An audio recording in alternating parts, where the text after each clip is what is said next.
Hello students, welcome to our channel Step by Step Mathematics. Today we will continue the chapter Application of Trigonometry and we'll do the exercise 9.1. The question number 5 is a kite is flying at a height of 60 meter above the ground.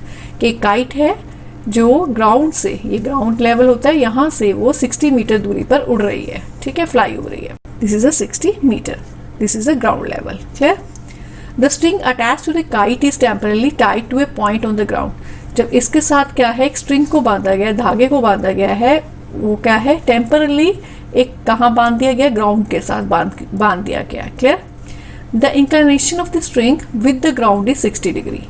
ये ground है, तो ये inclination means ये angle of जो आपका elevation है वो कितने डिग्री का है, 60 डिग्री का है. Find the length of the string. आपको इसकी लंबाई पता करनी है, धागे की लंबाई पता करनी है. Clear? Assuming that there is no slack in the string, कि ये मान लो कि इसमें कोई भी गांठ नहीं है, ये बिल्कुल क्या है, सीधा है. क्लियर? तो यहाँ आपको एप्लीकेशन ट्रिग्नोमेट्री की यूज करेंगे क्योंकि ये राइट एंगल ट्रायंगल फॉर्म कर रहा है, जैसे कि आपको फर्स्ट वीडियो में बताया था. तो इसको नाम लिख लेते हैं ए बी सी. इस ट्रायंगल राइट एंगल ट्रायंगल को एक नाम दे देते हैं. अब गिवन इंफॉर्मेशन के अकॉर्डिंग शुरू करते हैं इसको. तो हम यहाँ लेते हैं let A B is equal to 60 meter is the height of the kite above the ground and BC is equal to x meter is the length of string.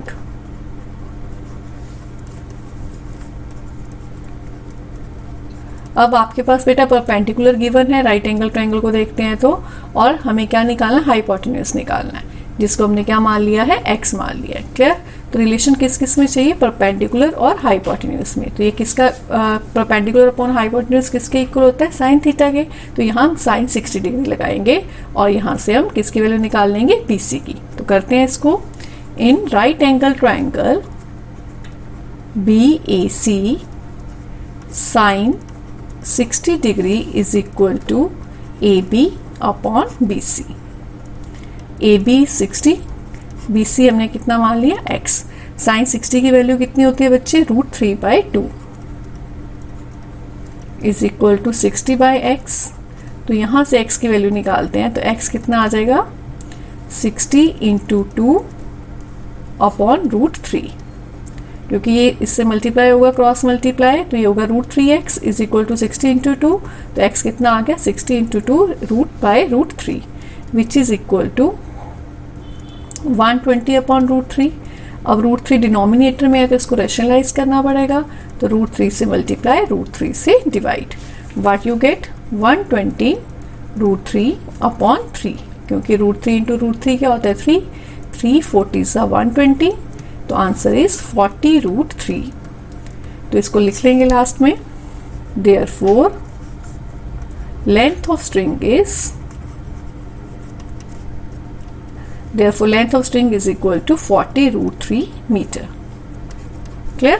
Question number 6 है, a 1.5 meter tall boy is standing at some distance from a 30 meter tall building.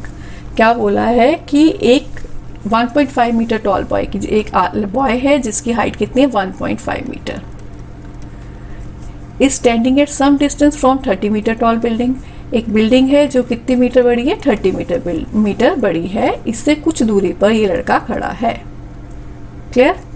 The angle of elevation from his eyes to the top of the building increases from 30 degree to 60 degree as he walks towards the building. क्या बोला कि जैसे जैसे वो building की तरफ जाता है, यहाँ पर था, फिर वो आगे कहीं इस पोजीशन पे आ गया, यहाँ आ गया, तो एंगल ऑफ एलिवेशन जो है कहाँ पर, बिल्डिंग के टॉप पर, वो क्या होता है, पहले 30 डिग्री था, फिर कितना हो जाता है, 60 डिग्री. मीन्स यहाँ से वो जब देखता है एंगल ऑफ एलिवेशन को, तो यहाँ से एंगल टॉप तक का कितना बन रहा है उसका, दिस इज अ 30 डिग्री.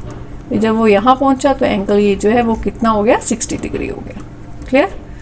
अब बोला उसने find the distance he walk towards the building. आपको निकालना है कि वो बिल्डिंग की तरफ कितनी दूरी उसने तय की, ये डिस्टेंस निकालना है. क्लियर?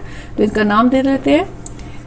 हम ले लेते हैं ए बी क्या है, हमारा लड़का है वो है, सी डी क्या है, बिल्डिंग है, और उसके बाद ये जो पॉइंट्स हैं इनको भी नाम दे लेते हैं, ई और एफ. क्लियर? तो लिखते हैं let AB is equal to 1.5 meter is height of boy and CD is equal to 30 meter is height of building. कि हमने AB किसको माना, बॉय की हाइट को, और बिल्डिंग की हाइट को हमने क्या मान लिया, DC. क्लियर. यहाँ भी एक नाम ले लेते हैं G. क्लियर. अब फ्रॉम फिगर डायग्राम से हम क्लियर करते हैं. आप फिगर में देखते हैं तो ये जो AB है और GD आपस में क्या होंगे, इक्वल होंगे. AB is equal to GD is equal to 1.5 meter. Clear. और हमें निकालना क्या है, BF निकालना है. तो आप क्या करोगे, इस क्वेश्चन को पहले इस राइट एंगल्स ट्रायंगल्स में ले चलते हैं यहाँ पर. तो ये आपका 1.5 मीटर है GD, तो CG कितना आएगा, 30 minus 1.5 metre which is equal to 28.5 metre. तो implies CG is equal to CD minus GD which is equal to 30 minus 1.5 which is equal to 28.5 meter. Clear. अब आगे देखते हैं, इस राइट एंगल ट्रायंगल को पहले लेकर चलते हैं AGC को. ये राइट एंगल ट्रायंगल्स बन रहे हैं ना, तो AGC को लेकर चलेंगे. तो in right angle triangle AGC में हमारे पास क्या आया. अब यहाँ पे बेटा परपेंडिकुलर है ये, और ये क्या है, बेस. परपेंडिकुलर बेस मतलब 10, तो 10 30 degree is equal to perpendicular क्या है, CG, और 10 30 डिग्री के केस में बेस कितना है, यहाँ से यहाँ तक AG, which is equal to 10 30 1/√3, और CG है हमारा 28.5 अपॉन AG. तो यहाँ से हमारी AG की वैल्यू कितनी आ गई, 28.5√3 मीटर. क्लियर. नेक्स्ट देखते हैं, दूसरे ट्रायंगल को लेकर चलते हैं, CGE ट्रायंगल को लेकर चलते हैं. तो इन ट्रायंगल CGE tan 60, यहाँ पे 60 लगेगा क्योंकि रिलेशन किस में, परपेंडिकुलर और बेस में. तो tan 60 means CG upon EG. CG कितना है, 28.5, और EG हमें अभी निकालना, हमें नहीं पता. तो tan 60 की वैल्यू √3 28.5 अपॉन EG.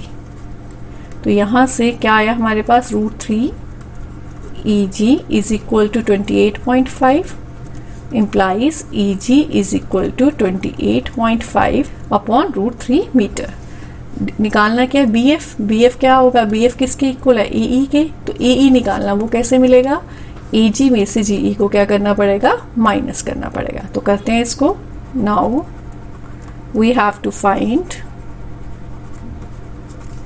हमें क्या फाइंड करना है, BF which is equal to AE, जो AE के इक्वल है.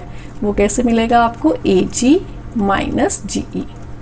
अब AG कितना आया था आपके पास, 28.5√3, यहाँ लिखा 28.5√3, और GE कितना आया आपके पास, 28.5 अपॉन √3, 28.5 अपॉन √3. इसे सॉल्व करते हैं. इसमें से 28.5 तो कॉमन आ गया, √3 माइनस 1/√3. इसको सॉल्व किया तो आया 28.5. एलसीएम कितना आ जाएगा, √3 multiply √3, it is a 3 minus 1 which is equal to 28.5 into 2/√3. तो 28.5 को जब आप 2 से मल्टीप्लाई करोगे तो आपके पास आएगा 57. तो ये आएगा 57 अपॉन √3, और डिनोमिनेटर में हम क्या बेटा, √3 नहीं रहने देते, तो क्या करेंगे, रैशनलाइज. तो मल्टीप्लाई बाय √3 और divide by √3 which is equal to 57 √3 upon 3. तो इसको काटेंगे तो कितना है, 19 which is equal to 19 √3 meter. तो आप लिखोगे लास्ट में, hence distance walked by boy is 19 √3 meter. Clear. तो हमने क्या किया, पहले इस राइट एंगल ट्रायंगल से AG की वैल्यू निकाली, फिर इस राइट एंगल ट्रायंगल से GE की वैल्यू निकाली, और AE निकालने के लिए AG में से GE को क्या कर दिया, माइनस कर दिया. Clear. Next is question number 7. From a point on the ground, the angle of elevation of the bottom and the top of transmission tower fixed at the top of 20-meter high building are 45 degree and 60 degree respectively. बेटा इन questions में main क्या है, diagram form होना, diagram बन जाए तो solution हो ही जाता है। तो आप देखो इसमें क्या गिवन है, from a point on the ground, ground पे पॉइंट है, the angles of elevation of the bottom and the top of transmission tower fixed at top of 20 meter high building. एक बिल्डिंग है जिसकी हाइट कितनी है 20 metre, इसके ऊपर क्या लगा रखा है, एक टावर लगा रखा है, क्लियर। और ये आपका क्या है, ग्राउंड लेवल है। तो यहाँ से क्या बोल रहा है वो, from a point on the ground, ये पॉइंट हो गया ग्राउंड पर, the angle of elevation of the bottom and top of transmission tower, ये टावर है, इसके बॉटम और इसके टॉप पर जो है एंगल ऑफ एलिवेशन क्या बन रहे हैं, 45 डिग्री एंड 60 डिग्री।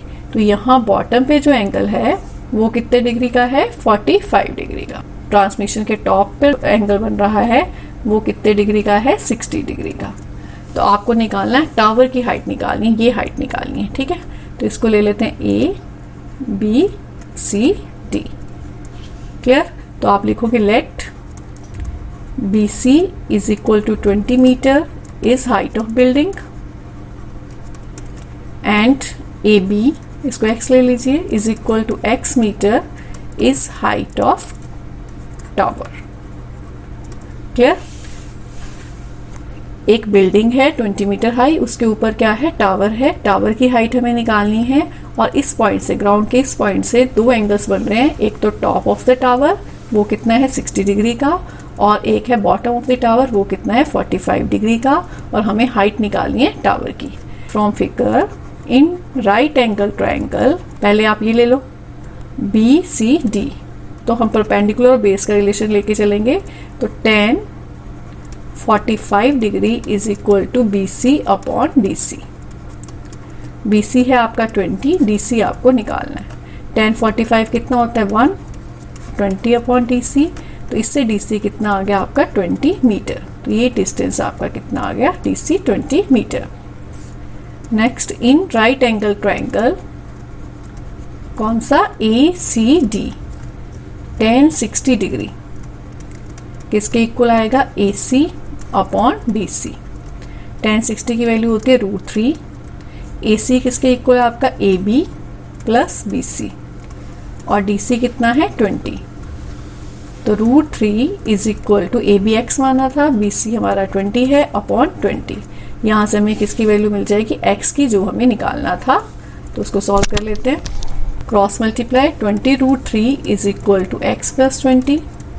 तो x चाहिए, x is equal to 20 √3 minus 20, तो 20 कॉमन आ गया, √3 minus 1 meter is equal to x। 20 √3 की value 1.732 minus 1 meter is equal to x। तो 20 into 0.732 meter is equal to x। तो ये कितना आ जाएगा आपके पास, x is equal to 14.64 metre. तो लास्ट में आप लिख सकते हैं hence height of transmission tower is, या height of tower is 14.64 meter, clear. Question number 8 क्या है, statue 1.6 meter tall stands on the top of the pedestal. ये एक पेडेस्टल है, जैसे स्टैचू बना होता है नीचे एक स्टैंड बना होता है, उसे पेडेस्टल कह दिया। इसके ऊपर एक स्टैचू है, अब इस स्टैचू की लंबाई दे रखी है 1.6 meter. From a point on the ground, वही ग्राउंड पर एक पॉइंट है, यहाँ से the angle of elevation of the top of the statue, statue के टॉप पर, जैसे स्टैचू यहाँ पर एंगल है आपका कितने डिग्री का, 60 degree. And from the same point the angle of elevation of the top of pedestal, ये पेडेस्टल है, इसके टॉप पर जो एंगल है इसी पॉइंट से वो कितने डिग्री का है, 45 डिग्री। अब आपको इस केस में किसकी हाइट निकालनी है, पेडेस्टल की। पिछले जैसे क्वेश्चन की तरह ही हुआ, उस पर हमें टावर की हाइट निकालनी थी, और यहाँ हमें क्या है, नीचे वाले पार्ट की हाइट निकालनी है, पेडेस्टल की निकालनी है, क्लियर। तो आप इसको ऐसे लेबल कर दो ABCD, क्लियर। तो लिख लेंगे पहले अपने आप, let AB is equal to 1.6 meter is height of statue. ये स्टैचू की हाइट है जिसको हमने नाम AP दे दिया। And BC is equal to x meter is height of pedestal. In right angle triangle BCD, tan 45 degree is equal to BC upon DC. tan 45 की value कितनी होती है 1, BC हमने कितना मान लिया x upon DC, implies DC is equal to x meter. अब कौन सा ट्राइंगल ले लेते हैं, बड़ा वाला ACD, तो in right triangle ACD tan 60 is equal to AC upon DC, implies tan 60 कितना होता है √3 और AC कितना है हमारा 1.6 प्लस x अपॉन DC कितना आया था हमारा x आया था यहाँ से, है ना। तो इसको सॉल्व करते हैं, implies √3 into x is equal to 1.6 plus x, तो x की टर्म्स को एक साथ लिख लेते हैं, √3x minus x is equal to 1.6, x क्या आ गया कॉमन, ब्रैकेट में रहा √3 माइनस 1 इज इक्वल टू 1.6। इसको सॉल्व करते हैं तो x is equal to 1.6 upon √3 minus 1, denominator को क्या करना पड़ेगा रैशनलाइज, तो √3 प्लस 1 से मल्टीप्लाई √3 प्लस 1 से divide, what you get 1.6 √3 plus 1 और नीचे डिनोमिनेटर में a square minus b square, that is √3 square minus 1 square which is equal to 1.6 √3 plus 1 और 3 minus 1, √3 square is 3 minus 1, 1.6 √3 plus 1 upon 2, इसे solve किया तो कितना आ गया 0.8 मीटर। आप अब इसमें भी √3 की वैल्यू पुट कर सकते हैं, मीन्स 0.8 √3 कितना होता है 1.73 प्लस 1, तो इसे सॉल्व किया तो 0.8 into 2.73 which is equal to 2.184 meter. This is the answer. तो आप लास्ट में लिखोगे height of pedestal is equal to 2.184 meter. Clear? I hope you understand these questions. Thanks for watching my video.